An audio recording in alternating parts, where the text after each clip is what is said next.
শম্পা রান্নাঘরে আপনাদের অনেক স্বাগত। আবার একটা নতুন পর্ব আর নতুন রেসিপি নিয়ে আপনাদের সামনে চলে এসেছি। আজ দেখুন বন্ধুরা আমি কি বানিয়েছি। না না, গাছের গোলাপ ফুল নয়, এগুলো কিন্তু গোলাপ ফুল মোমো। দেখুন একদম মনে হচ্ছে না গাছের গোলাপ ফুল। তো এই রেসিপিটা আমি কিভাবে বানালাম চলুন রেসিপিটা আবার দেখে নিই। এই রেসিপিটি বানাতে আমার বেশি কিছু উপকরণ লাগছে না। যে যে উপকরণগুলো লাগছে দেখুন, এখানে আমি নিয়েছি পেঁয়াজ কুচি করে নিয়েছি, এখানে রসুন কুচি করে নিয়েছি, এখানে আদা কুচি করে নিয়েছি, কাঁচা লঙ্কা কুচি করে নিয়েছি, অল্প একটু গাজর গ্রেট করে নিয়েছি, ধনেপাতা কুচি করে নিয়েছি, এখানে একটা আমি বিট নিয়েছি, এটাও আমি গ্রেট করে জুসটা বার করে নেবো। এখানে নুন নিয়েছি, সাদা তেল নিয়েছি, গোলমরিচের গুঁড়ো নিয়েছি, টমেটো সস নিয়েছি আর সয়া সস নিয়েছি। ব্যাস এই কটা উপকরণ দিয়ে কিন্তু আজকে আমার এই রেসিপিটা হয়ে যাবে। আর দেখুন প্রথমে আমি এই যে মাংসটা নিয়েছি, এখানে এই মাংসটা আমি 150 গ্রাম মতো মাংস নিয়েছি।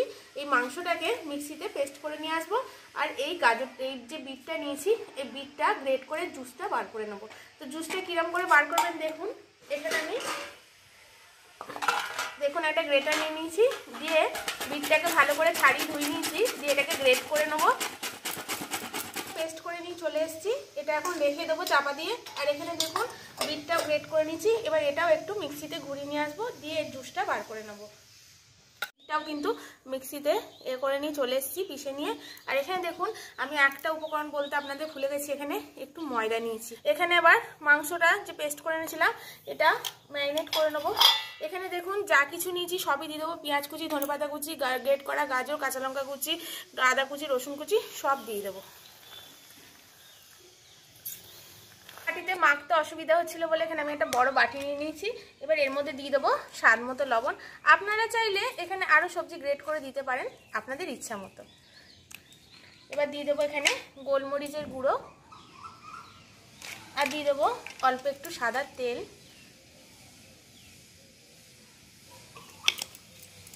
আর দিয়ে দেবো টমেটো সস অল্প, এই 2 টিস্পুন মতো। আর এখানে দিয়ে দেবো অল্প একটু সয়া সস, এটাও আমি 2 টিস্পুন মতোই দিলাম। দিয়ে এটাকে খুব ভালো করে আমি এখন মেখে নেবো। আর কিছু এর মধ্যে দেবো না বন্ধুরা, এই কটা জিনিস দিয়ে কিন্তু হয়ে যাবে। খুব ভালো করে মিশিয়ে নিতে হবে এটা। দেখুন মাংসটা কিন্তু আমি একদম পেস্ট করে নিয়ে এসেছি। ব্যাস এটাকে মেশানো হয়ে গেছে, এবার আমি আটাটা মেখে নেবো। মাখা হয়ে গেছে, এবার দেখুন এই যে বিটের পেস্টটা বানিয়েছে ওটা একটু অল্প জল মিশিয়ে নিয়েছি। এবার একটা ছাঁকনি দিয়ে ছেঁকে এর জুসটা বার করে নেবো। দেখুন একদম লাল রঙের জুস বেরিয়েছে। আমি এটাতে কোনো কেমিক্যাল জিনিস ইউজ করছি না বন্ধুরা, এটাতে আমি একদম ন্যাচারাল কালার দিয়ে বানাবো। বিটরুটের জুসটা বার করে নিয়েছি, এবার আমি ময়দাটা মেখে নেবো। তো এখানে ময়দা নিয়ে নেবো পরিমাণ মতো।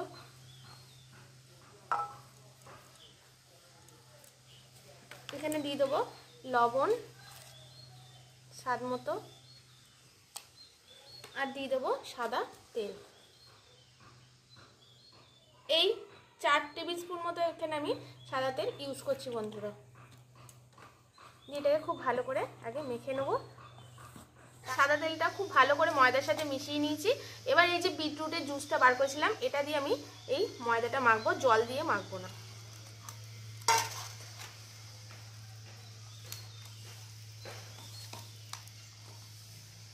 যদি আপনাদের দেখেন যে বিটরুটের জুসটা কম বার করেছেন তাহলে একটু জল অ্যাড করতে পারেন, কিন্তু দেখুন আমার এখানে জল অ্যাড করতে হবে না। এই যে বিটরুটের আমি জুসটা বার করেছিলাম এটা দিয়ে কিন্তু আমার হয়ে যাবে। মাখা হয়ে গেছে, এবার এটাতে আমি রুটি যেরকম বেলি সেরকম একটা একটা করে লেচি কেটে নেব। এবার এগুলো রুটির মতো করে বেলে নেবো। এখানে বন্ধুরা আমি এটা রুটির মতো করে বেলে নিচ্ছি, এর জন্য আপনারা ছোট ছোট লেচি করে বেলে নিতে পারেন, কিন্তু রুটির মতো করে বেলে আমি একটা গ্লাসের সাহায্যে এটা কেটে নেবো। তাতে কি হবে, সবগুলো যে ছোট ছোট বেসগুলো তৈরি হবে সেগুলো সব একই আকারের হবে এবং দেখতেও কিন্তু সুন্দর লাগবে। তাই আমি এই স্টেপটা করছি। আপনারাও কিন্তু এরকম মোমো বানালে আপনারা কিন্তু এই স্টেপটা ফলো করবেন। এটাকে আমি পাতলা করে রুটিটা বেলে নিয়েছি, এবার একটা গ্লাস নিয়েছি, এই গ্লাসের সাহায্যে গোল গোল করে আমি কেটে নেব। দেখুন তাতে একই সাইজের হবে। দেখুন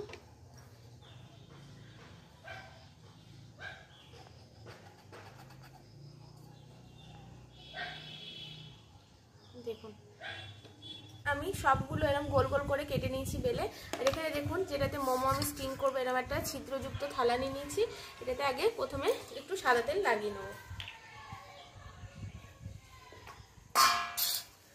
যাতে মোমোটা যখন সিদ্ধ হয়ে যাবে তখন তুলতে সুবিধা হয়। মুড়ে নেব। এখানে পরপর আমি 4টে এরকম নিয়ে নেব। একদম দেখুন এইরকম করে এখানটা একটু প্রেস করে দেবেন যাতে জুড়ে যায়।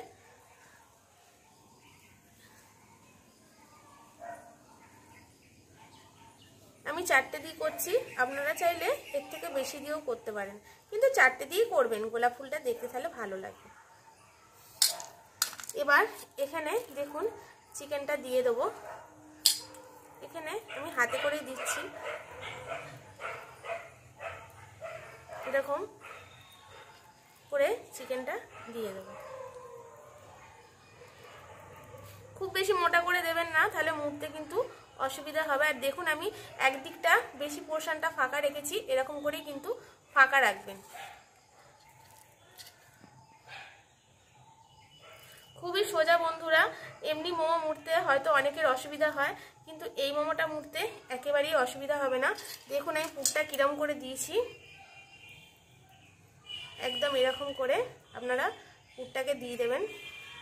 দিয়ে একটু হাতের সাহায্যে, হাত দিয়ে আমার সুবিধা হচ্ছে, আপনারা চাইলে স্পুনে করেও করতে পারেন, দিয়ে এরকম করে দেবেন, দিয়ে এটাকে মুড়ে দেবেন এরকম করে।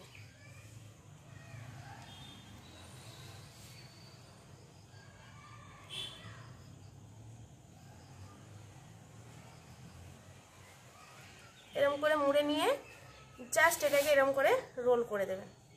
দেখুন আমি কিরম করে করছি।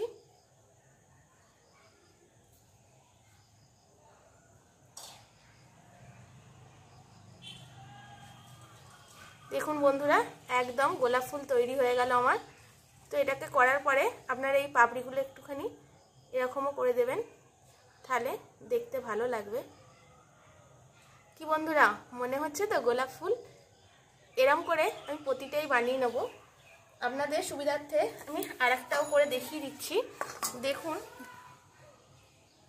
এখানে এরকম করে প্রথমে এরকম 4টে যে বেলেছেন সেটা নিয়ে নেবেন।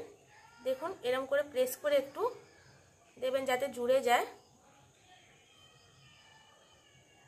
দেখুন আমি কিরম করে প্রেস করে দিয়েছি।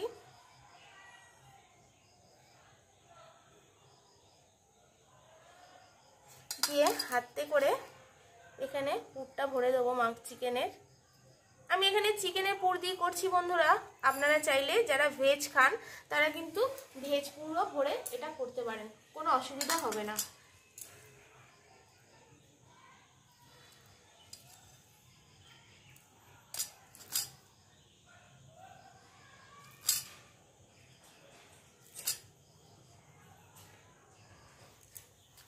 পুরটা দিয়ে দিয়েছেন, এবার একটু পুরটা দেওয়ার পরে না এরকম করে দেবেন। এবার দেখুন এটা খালি একটু জাস্ট এরকম মুড়ে মতো দেবেন। দেখুন আমি কিরম করে, খুব বেশি মুড়িনি কিন্তু হালকা করে মুড়ে দিয়েছি। এবার জাস্ট একটা কোণ ধরবেন আর এটাকে রোল করতে থাকবেন।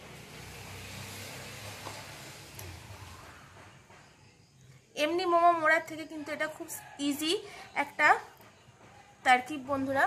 দেখুন একদম গোলাপ ফুল আপনাদের তৈরি হয়ে যাবে। আর এই যে লাস্টের এই পার্টটা আছে এটাকে একটু জুড়ে দেবেন। আর যদি মনে হয় যে পাপড়িগুলো খুব হয়ে গেছে তাহলে একটু এরকম খুলে খুলে দেবেন। কি বন্ধুরা তৈরি হলো তো আমার গোলাপ ফুল? দেবেন নাকি আপনার মনের মানুষটাকে এরকম একটা গোলাপ ফুল রোজ ডেতে? আমাদের সময় তো এসব রোজ ডে ফোজ ডে ছিল না, কিন্তু এখন হয়েছে। তো এরকম দিলে কিন্তু তিনি খুশিই হবেন। সবগুলোই এরকম করে এবার বানিয়ে নেব। এখন বন্ধুরা মোমোগুলো এখানে বানিয়ে নিয়েছি, আর দেখুন কি সুন্দর মনে হচ্ছে, ভালো একেবারে গোলাপ ফুল একবারে বড় বড় বসিয়ে রেখেছি। আর এখানে দেখুন আমি উনুন জ্বালিয়ে কড়াতে জল দিয়ে দিয়েছি এগুলো স্টিম করবো বলে। এবার এটা এর উপর বসিয়ে দেবো, আর এখানে একটা চাপা দিয়ে দেবো। এটা 10-15 মিনিট স্টিম হলেই কিন্তু এটা বন্ধুরা হয়ে যাবে। 15 মিনিট জাল করে নিয়েছি, এবার খুলে দেখবো স্টিম হয়েছে কিনা। দেখুন এটা আমার হয়ে গেছে, কি সুন্দর দেখতে হয়েছে দেখুন বন্ধুরা, একদম মনে হচ্ছে গাছের একদম অরিজিনাল গোলাপ ফুল। এটাকে নামিয়ে নেব, দিয়ে এটাকে সার্ভ করে নেব। কত সহজ পদ্ধতিতে আর কেমিক্যাল রং ইউজ না করে আমি এই লাল লাল গোলাপ ফুল মোমো কীভাবে বানিয়ে ফেললাম। আপনারাও এই পদ্ধতিতে বাড়িতে বানিয়ে নিজের আপন মানুষটিকে এই রোজ ডেতে গিফট করুন, দেখবেন তিনি কিন্তু খুশি হয়ে যাবেন। আর গন্ধ তো হেভি বেরিয়েছে বন্ধুরা। তো টমেটো সস কিংবা শেজওয়ান চাটনি দিয়ে এটা সার্ভ করতে পারেন আপনারা। দেখুন বন্ধুরা ভেতরটা কিরকম হয়েছে, একবারে যেরকম গোলাপ ফুলের পাপড়িগুলো ভেতরে থাকে ঠিক সেম হয়েছে। আমার চ্যানেলে এরকম নিত্য নতুন রেসিপিতে প্লিজ বন্ধুরা আমার চ্যানেলটিকে সাবস্ক্রাইব করে শেয়ার, লাইক, কমেন্ট করে দেবেন। আজকের মতো টাটা বন্ধুরা, আবার আসবে একটা নতুন রেসিপি আপনাদের সাথে শেয়ার করার জন্য।